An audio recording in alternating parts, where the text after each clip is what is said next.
En este video vamos a ver el análisis en AC de la otra polarización que hemos analizado en corriente directa, que es por divisor de voltaje. En este caso podemos observar la configuración que habíamos manejado anteriormente, donde la corriente de base que vamos a tener en esta parte está suministrada por un arreglo de las resistencias R1 y R2. RC y RE se van a encargar de la polarización del voltaje colector emisor. Sin embargo, en esta configuración estamos utilizando un capacitor en el emisor que está en paralelo con la resistencia de emisor, y más adelante vamos a ver el porqué. Entonces, para pasar este modelo a un análisis en AC, sustituimos el transistor por su equivalente RE y las fuentes las aterrizamos a tierra. Entonces, vamos a tener lo siguiente: voltaje de entrada, que es lo que tenemos en esta parte de aquí. Este capacitor, tanto este capacitor, se van a comportar como un circuito corto, por lo tanto ya no se van a existir en el modelo en AC, pero sí vamos a tener presente aquí el voltaje de entrada VI y una corriente de entrada y subíndice I. R1 y R2, como podemos observar, aquí estamos en el nodo de unión, que sería este punto.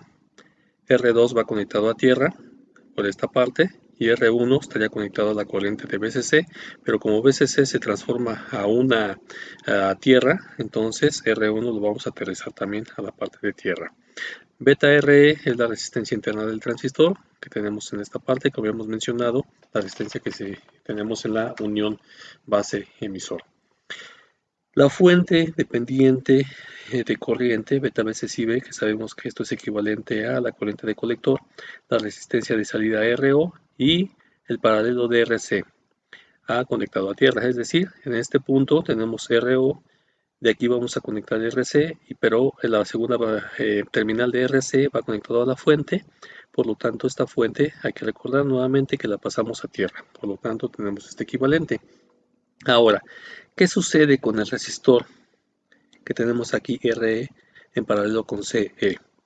En el caso del análisis en AC, vamos a calcular CE de tal manera tal que la reactancia capacitiva de CE a la frecuencia de operación debe tender a 0, de tal manera que nosotros tengamos que el paralelo de nuestra resistencia RE con la reactancia XCE está tendiente a 0. Lógicamente, como es un paralelo, este paralelo debe tender a 0, es decir, un cortocircuito. Lo que estamos haciendo aquí entonces es cortocircuitar la resistencia del emisor. Por lo tanto, esta resistencia o este cortocircuito simplemente lo vamos a traducir en AC como nuestra componente de tierra. Ahora bien, como lo hicimos en los casos anteriores, vamos a hacer el análisis para la impedancia de entrada y para la impedancia de salida. Para el caso de la impedancia de entrada, la podemos medir en este punto y podemos observar que esa impedancia de entrada no es otra cosa más que el paralelo de las tres resistencias que tenemos en esta parte, es decir, R1, paralelo R2, paralelo beta veces RE, donde hay que recordar que R1 paralelo R2 era nuestro equivalente de la resistencia de Thevenin que utilizábamos en el análisis de corriente directa. Para el caso de la impedancia de salida, podemos observar también que la resistencia que tenemos aquí pasivando esta fuente sería el paralelo de RO con RC. Por lo tanto, aquí tenemos que esta impedancia de salida es el paralelo de ambas resistencias. Manejando el mismo argumento donde RO es un valor muy grande generalmente para los resistores BJT, esto lo podemos simplificar a que ZO va a ser proporcional a la resistencia de colector.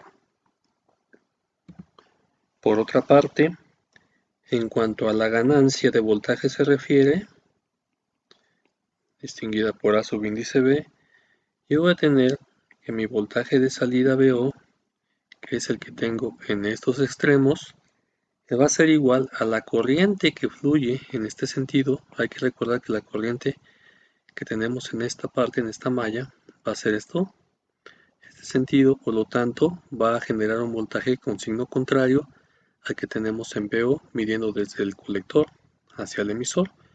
Por lo tanto, ese VO va a ser igual a menos beta veces IB, que es el valor de la fuente de corriente, multiplicado por el paralelo de RC con RO.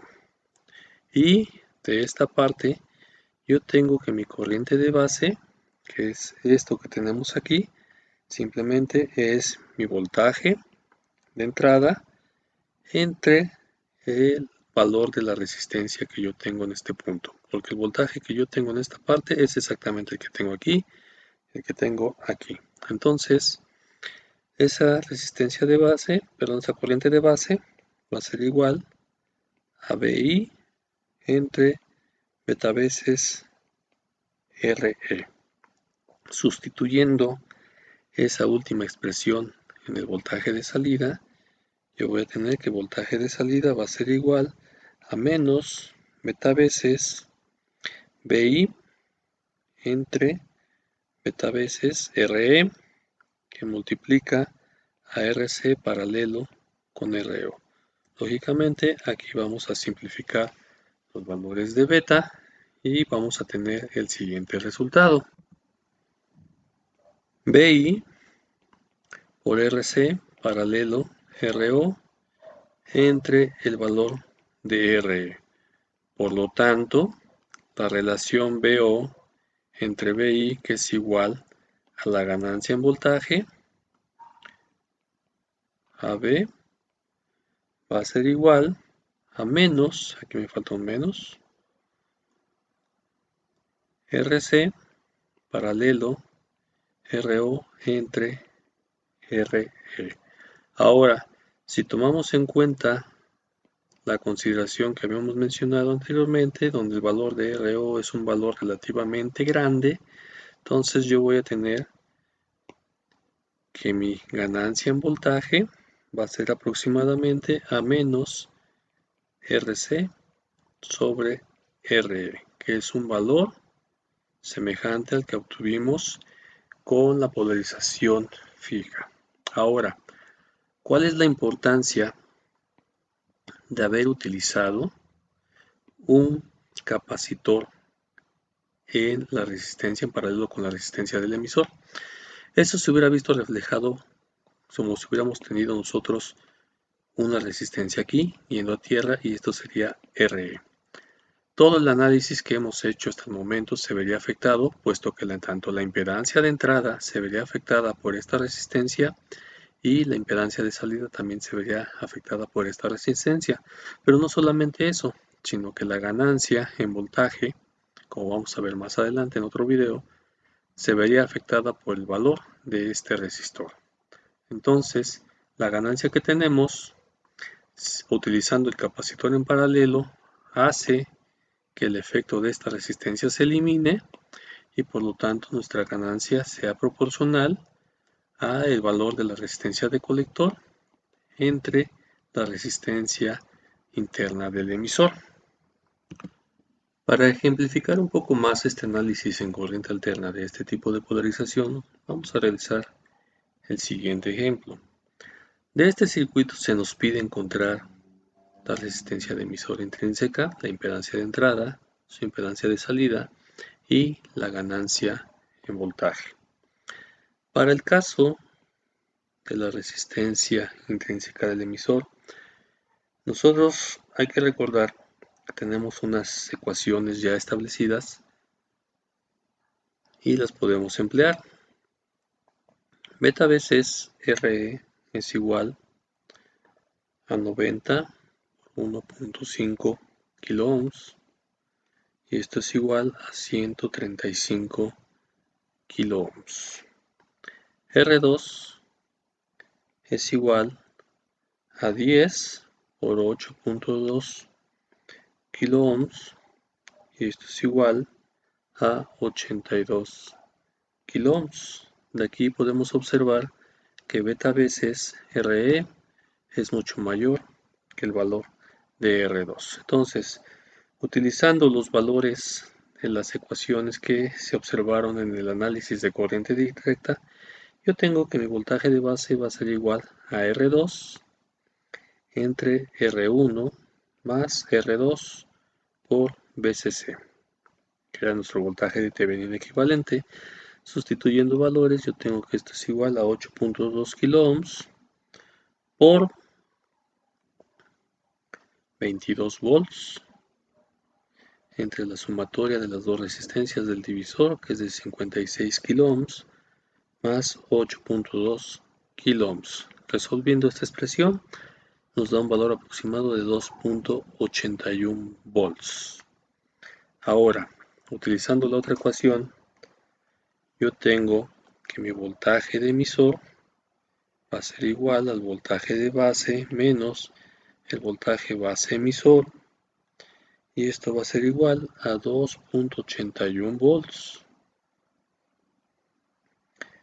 menos 0.7 volts, y esto nos da un valor de 2.11 volts, donde la corriente del emisor va a ser igual al voltaje del emisor entre la corriente del emisor, y esto va a ser igual a 2.11 volts, que es lo que habíamos calculado, entre 1.5 kiloohms, y esto nos da un valor aproximado de 1.41 miliamperes. Ahora, con ese valor podemos calcular la resistencia intrínseca del emisor por la fórmula que ya conocemos de 26 milivolts entre nuestra corriente calculada de emisor. Sustituyendo valores, yo tengo esto que es 26 milivolts entre 1.41 miliamperes, y esto nos da un valor aproximado de 18.44 ohms. Ahora, para el caso de la impedancia de entrada, habíamos mencionado que esto era proporcional a R1 paralelo R2 paralelo beta veces RE. Y esto aquí podemos sustituirlo como una resistencia de Thevenin, que era lo que nos daba el valor del paralelo de los dos resistores. Y si hacemos estos valores, que es uno de 56 kiloohms y otro de 8.2 kiloohms, nos da un valor aproximado de 7.15 kiloohms. Entonces, sustituyendo este valor en la parte de arriba, yo voy a tener 7.15 kiloohms en paralelo con el valor de beta, que es 90, por el valor de RE, que es de 18.44 ohms. Y esto nos da un valor aproximado de 1.35 kiloohms. Ahora bien, la impedancia de salida, ZO, es proporcional a menos RC, ARC, y esto nos da un valor aproximadamente de 6.8 kiloohms, puesto que es el valor de RC que estamos utilizando para polarizar a nuestro transistor. Finalmente, para calcular la ganancia en voltaje, yo tengo que esta es menos RC entre el valor intrínseco de la resistencia de emisor, y sustituyendo valores, esto es igual a menos 6.8 kiloohms entre el valor de RE que calculamos, que es de aproximadamente 18.44 ohms. Entonces, la ganancia resolviendo esta expresión es aproximadamente de menos 368.76. Recordando que el signo negativo lo que nos indica es una inversión de fase de 180 grados.